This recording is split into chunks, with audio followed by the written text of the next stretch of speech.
నమస్తే, నేను మీ కుప్ప పద్మిని. ఇన్నాళ్ళు మీ సపోర్ట్ ని నాకు అందిస్తూ, మీ ప్రేమని నాకు అందిస్తున్న ప్రతి ఒక్కరికి కృతజ్ఞతలు. ఇప్పుడు చూడబోతున్న ఈ వీడియో కూడా ఖచ్చితంగా మీకు ఉపయోగపడుతుంది. లైక్, షేర్ అండ్ సబ్స్క్రైబ్ చేసి మీ ఇష్టాన్ని అలాగే మీ సపోర్ట్ ని నాకు అందించండి. అలాగే ఈ వీడియో పట్ల మీ అభిప్రాయాన్ని కమెంట్ సెక్షన్ లో కమెంట్ చేసి నాకు తెలియజేయండి. నమస్తే. నమస్తే, వెల్కమ్ టు అవర్ ఛానల్. నేను పద్మిని. ప్రస్తుతంతో పాటు ప్రముఖ ఆధ్యాత్మికవేత్త, ప్రముఖ న్యూమరాలజిస్ట్, లక్ష్మీ నరసింహస్వామి ఉపాసకురాలు శ్రీమతి స్రవంతి గారు మనతో పాటు ఉన్నారు. మాట్లాడదాం. నమస్తే అక్క. నమస్తే పద్మిని. అక్క, ఇవాళ రేపు కోర్ట్ కేసెస్ అనేవి సర్వసాధారణం అయిపోయింది. చాలా మటుకు కూడా కోర్ట్ కేసెస్ తో ఇబ్బంది పడుతున్నాము అని చెప్పే వాళ్ళ సంఖ్య ఎందుకని పెరిగిపోయింది? ఏమిటి కోర్ట్ కేసెస్ అంటే? అన్యాయంగా కోర్టుల చుట్టూ తిరుగుతున్నాం అని అంటే చాలా బాధాకరం. ఇంకా ఏదో తప్పు చేసామంటే మనసు ఎప్పుడు చెప్తుంటది, ఇగో తప్పు చేసా కాబట్టి శిక్ష పడుతున్నాం, తిరుగుతున్నాం. కానీ అన్యాయంగా కోర్టుల వెంబడి తిరుగుతున్నాం అంటే బాధాకరం కదా. ఆ పరిస్థితి మారాలంటే ఇస్ దర్ ఎనీథింగ్ వే అక్క?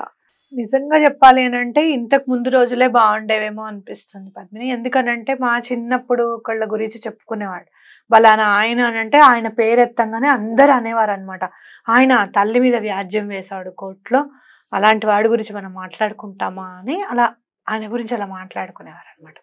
అంటే కోర్టు కేసు వెళ్ళకూడదు అని. కానీ కొంతమంది అడ్వకేట్స్, ఆయన చాలా మంచి అడ్వకేట్ అండి, ఎవరైనా గొడవ పడితే కనుక కోర్టు కేసుకి వెళ్తోంది అని అంటే కనుక, చూడు తప్పు చేసిన వాడు వెళ్ళాలి, చేయని వాడు కోర్టు మెట్లు ఎక్కాలి, మీకు టైం వేస్ట్ అని చెప్పి క్లియర్ చేసేసేవాళ్ళట. అట్లా ఇప్పుడు అలా సెటిల్మెంట్స్ చేయడము అనేది చాలా పెద్ద ఎత్తున జరుగుతుంది. అంటే కోర్టుకి వెళ్ళడము అని అంటే నాకేమనిపిస్తుంది అంటే, తప్పు చేసిన వాడు మెట్లెక్కాలి, చేయని వాడు మెట్లెక్కాలి, ఇద్దరి కర్మ ఏదో కాలితేనే అంత దాకా వెళ్తామేమో అనిపిస్తుంది నిజంగా చెప్పాలి అని అంటే. అలా మీరు తప్పు చేయకపోయినా కూడా మీరు ఏమైనా ఫేస్ చేస్తున్నాము, అట్లానే జీవితంలో ఒక దగ్గర స్టక్అప్ అయిపోయాం, ఎక్కడ కూడా మనకి దారి దొరకట్లేదు, బలానా ఏదన్నా కేసు మీ మీద పడేటట్టుంది, మీ తప్పు లేకపోయినప్పటికీ, తప్పు ఉంటే మాత్రం దాన్ని ఎలా ఎదుర్కోవాలి, ఆ తప్పు ఏం చేశారు, దాన్ని ఎలా మీరు సరిదిద్దుకోవాలి అనే దాని మీద తప్పకుండా దృష్టి పెట్టాలి. ఏదో స్విచ్ వర్డ్ చదివితే బయటకు వచ్చేస్తామని నేను చెప్పను. కానీ భగవంతుడు ఒక్కసారి తప్పు చేసినప్పుడు ఆయన పాదాలు పట్టుకున్న ఆయన, ఇది ఎప్పటికీ చెయ్యను, ఇంకా నా వల్ల ఎవరైనా ఇబ్బంది పడితే గనక ఆ ఇబ్బంది కూడా తొలగించేలాగా నా ప్రయత్నం నేను చేస్తాను, నన్ను రక్షించు అన్నప్పుడు తప్పకుండా భగవంతుడు కూడా రక్షిస్తాడు. అలాంటి సందిగ్ధ పరిస్థితుల్లో ఉన్నప్పుడు, ఎటు వెళ్ళాలో ఎటు ఏం చేయాలో కూడా మీకు అర్థం కాని పరిస్థితుల్లో ఉన్నప్పుడు నేను ఒక వర్డ్ చెప్తాను, అది వాడండి. అది స్విచ్ వర్డ్ చదవండి. ఈ స్విచ్ వర్డ్ మాత్రం 51 times చదవాలి. అయితే ఇది ఓన్లీ కోర్ట్ కేసెస్ కేనా, ఇంకేదైనా సమస్యలకు కూడా ఇప్పుడు మీరు చెప్పబోయే స్విచ్ వర్డ్ పనిచేస్తుంది? ఈ స్విచ్ వర్డ్ మీరు ఎటు వెళ్ళాలో మీకు అసలు పాల్గొవట్లేదు, డెసిషన్ తీసుకోలేకపోతున్నారు, ఏదన్నా ఉపద్రవం మీ మీద వస్తుంది అని చెప్పి మీకు ముందే హింట్ వచ్చింది, ఎవరో చెప్తూ ఉంటారు, అరే నీ మీద పడేటట్టు ఉంది చూసుకో అని చెప్పి చెప్తూ ఉంటారు మనకి, అవునా? అలా ఉపద్రవం మీ మీద వచ్చేటట్టు ఉంది, శత్రువులు ఎవరైనా ఇంటికి వచ్చి గొడవ చేస్తారు అనేది కూడా తెలుస్తుంది మనకు, అప్పుడు గొడవ చేస్తారు. లేదు అంటే గనక అప్పులు బాగా అయిపోతున్నాయి, ఎలా బయటికి రావాలో తెలియట్లేదు అనుకున్నప్పుడు, సందిగ్ధావస్థితిలో ఉన్నప్పుడు కూడా ఇది పనిచేస్తుంది. అంటే కన్ఫ్యూజన్, కోర్టులో కూడా కన్ఫ్యూజనే కదా, కోర్టులో కూడా ఏమవుతుందో ఏంటో అని చెప్పి కూడా మనకి అనుకోవచ్చు. ఈ స్విచ్ వర్డ్ చాలా వెరైటీగా ఉంటుంది, దీన్ని మాత్రం 51 times ఖచ్చితంగా చదువుకోవాలి. చదివినప్పుడల్లా కొంచెం వెరైటీగా ఉంటుంది, కొంచెం వెరైటీగా ఉంటుంది. అయితే టస్కస్ టస్కస్ ఇది ఒక ఇటాలియన్ స్విచ్ వర్డ్ అనమాట. అయితే మీరు చూస్తే గనక మనం కాన్వెలెక్సా గురించి కూడా మనం మాట్లాడుకున్నాము. కాన్వెలెక్సా ఎలా అయితే పనిచేస్తుందో టస్కస్ కూడా అలానే పనిచేస్తుంది. ఎందుకు ఇది చెప్తున్నాను అని అంటే, కాన్వెలెక్సా చదివిన తర్వాత చాలా మందికి వర్కౌట్ అయింది అనమాట. అంటే మీరు ఇంకోటి ఏంటి అని అంటే, దీని గురించి ఎలా పనిచేస్తుంది అని ఆలోచించకుండా, ఆ లాంగ్వేజ్ మనకి ఇటాలియన్ లాంగ్వేజ్ అర్థం కాదు కదా, భాష అర్థం కాదు కాబట్టి కాన్వెలెక్సా అని అనుకుంటున్నాం. అదే మనకి భాష అర్థమైంది అనుకో, ఇలా ఫైన్ కౌంట్ అనుకుంటే డబ్బులు వచ్చేస్తాయా, ఇలా క్వశ్చన్ మార్క్ ఎక్కడో మనకు ఉంటుంది అనమాట ఖచ్చితంగా. కాన్వెలెక్సా అంటే ఏంటి అని అంటే, ఇది అర్థము అని చెప్పినప్పుడు ఓహో ఇదా అని చెప్పి మనం దాన్ని పూర్తిగా నమ్మి చేస్తున్నాము అన్న భావన నాకు అనిపించింది.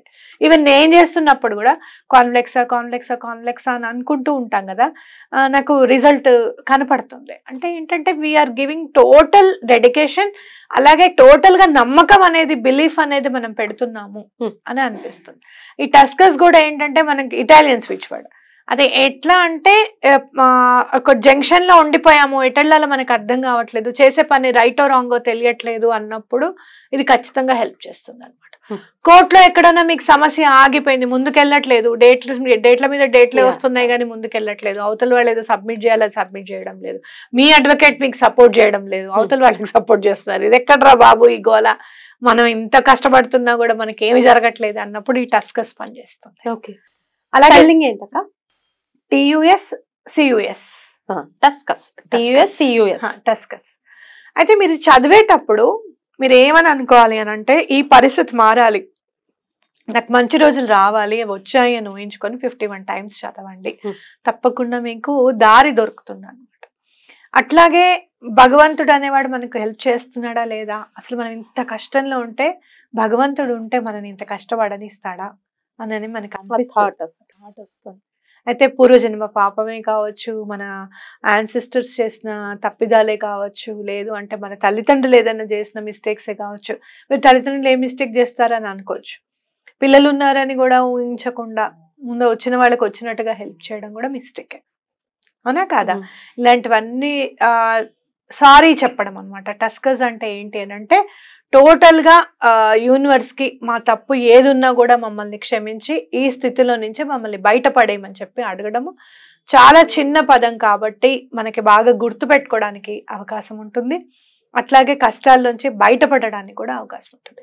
కాన్లెక్సా చదివినప్పుడు ఎంత మందికి అయితే మంచి జరిగిందో, టస్కస్ చెప్పినప్పుడు కూడా అంతే మంచి జరుగుతుందనే నమ్మకం నాకుంది. కాన్లెక్సా ఇస్ అ మిరాక్యులస్ వర్డ్, అందులో ఇంకా సందేహమే లేదు.